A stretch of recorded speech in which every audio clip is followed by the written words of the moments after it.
ان شاء الله د قربانی احکامات او هغه سروي چې پاغي باندې قربانی کیږي داغي بیان او هغه عیبونه او نقصانات چې هغه د قربانی د نه جواز او داغي عیب د وجنه قربانی خرابيږي داغي بیان او ورسره چند نقصانات چې د عام خلکو په قربانی کې پیښیږي پاغي باندې غاهیو تنبیه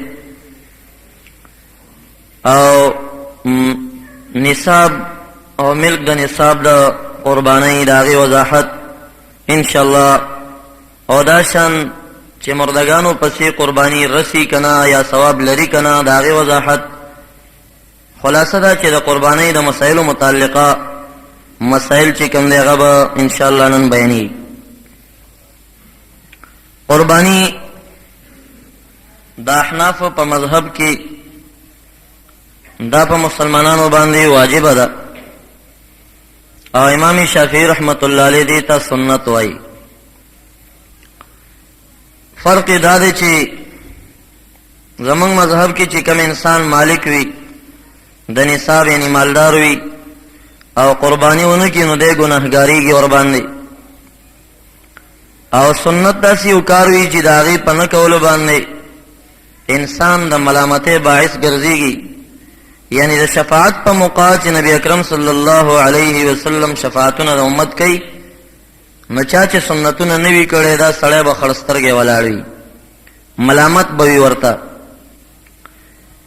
باعث د عقاب نه وي د بعضو په قول. اگر که بدرالدین عینی رحمت الله علیه دا ذکر کړی دی چې د سنت مؤکد په پرېښودلو باندې انسان ګناهګاریږي لکه لایق د عذاب ګرځېږي، لکه د واجبو په ترک باندې چې سړی ګناهګاریږي.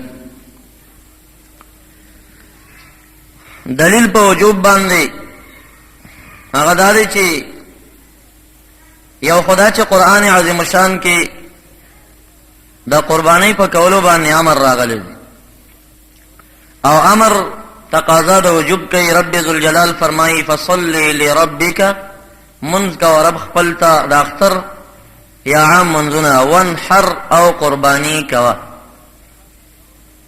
نو دا وانحر لفظ امر دی او امر تقاضا د وجوب کوي، نو دینه پته لګي امام ابو حنیفه رحمت الله علیه فرمایي چې قربانی واجب او په نه کولو باندې انسان ګناهګاریږي چې وسی. او دا شان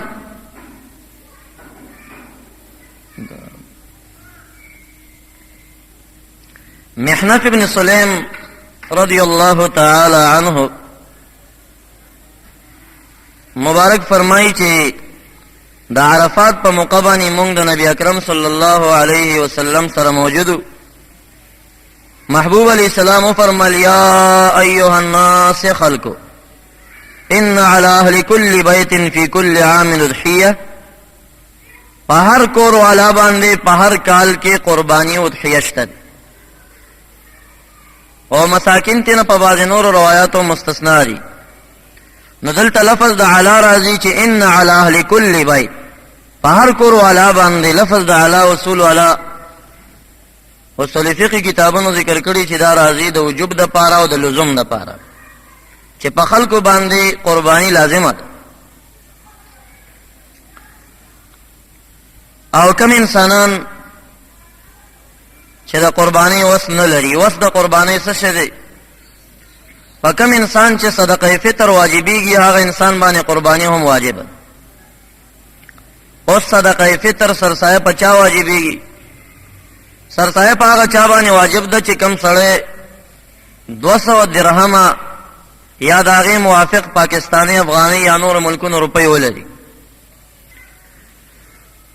او هغه 200 درهمه که درهم ریټ ته واړولی شي نو نن سبا په 220 کې غالبا چې درهم چلیږي، د سپینو زرو پخوانی روپۍ. نو د سلو نه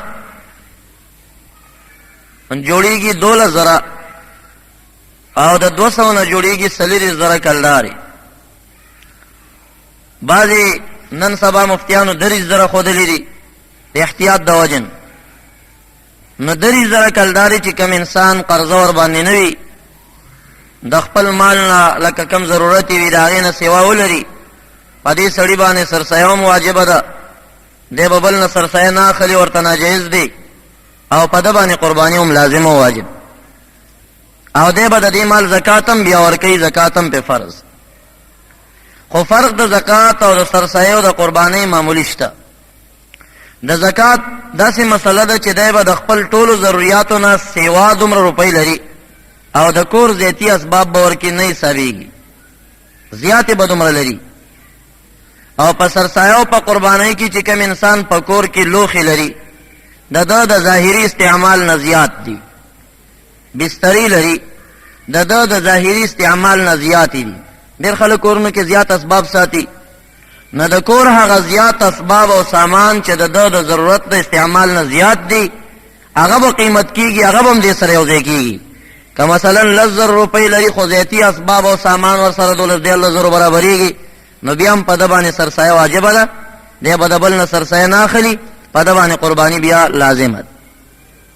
نو که د نن سبا د خلکو کورونو سامانونه او لږ څه ناڅه مال چې لري پیسې هغه ټول حساب شي، نو دا به ووایم چې په اکثرو خلکو باندې قرباني واجبېږي او ډېر کم خلک به د هغې نه پاتې شي. خو بیا هم کم خلک چې وس نه لري، دومره پیسې ونه لري، دا خو د بعضې فقهاو په قول باندې چې هغه درهم حساب شي. بعضې فقها لکه صاحب د بحر رایق هغې دا ذکر کړي دي چې دا 200 درهمه د 250 تولو سپینو زرو نه جوړېږي. 250 تولې سپین زرو نه 200 درهم جوړېږي. نو 250 تولې په 120 کې د نن سبا د سپینو زرو، نو د دې حساب چې وشي نو کم 2,000 یا 2,500 داسې حساب جوړېږي. دومره پیسې چې کوم انسان ولري دی مالک د نصاب ګرځېږي او دی به سرسایه هم ورکوي، دی به قرباني هم کوي، که هغه تولو ته واړولی شي. بعضې فقهاو پکې دا قید ذکر کړی دی، اگر چې اکثر فقها دا وایي چې نه درهم مراد دی، درهم نن سبا ریټ اوچت دی ځکه کم یافت دی، پیدا کېږي زیات نه.